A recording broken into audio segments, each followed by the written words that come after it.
Aceh, tanah yang masih bermimpi, menggenggam harapan hasil perjuangan yang perlahan memudar. Di panggung pilkada, janji-janji kosong terus menggema. Namun realita berbicara lain. Mantan kombatan tetap tinggal di gubuk rel. Apalagi masyarakat biasa, hanya bisa memandang langit dengan hampa. Mereka yang dahulu berteriak tentang keadilan, kini berdiri angkuh di atas podium, membanggakan diri, seakan mereka satu-satunya penyelamat.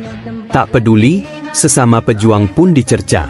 Persatuan dipecah demi ambisi kekuasaan. Kami yang kehilangan keluarga di masa perang, hanya bisa menunggu dengan sabar, menggenggam harap di tengah ketiadaan.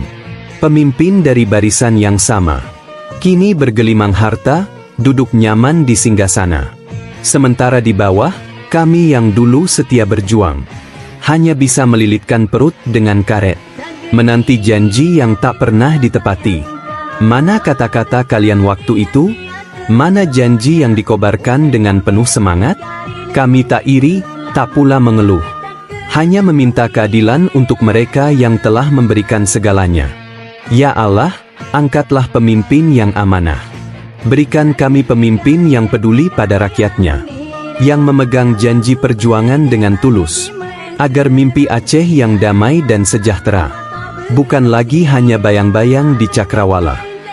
Dukung channel ini dengan hadiah di kolom komentar. Dan dengan membeli produk snack viral dan tas keren beli 1 dapat 4 di keranjang kuning ini.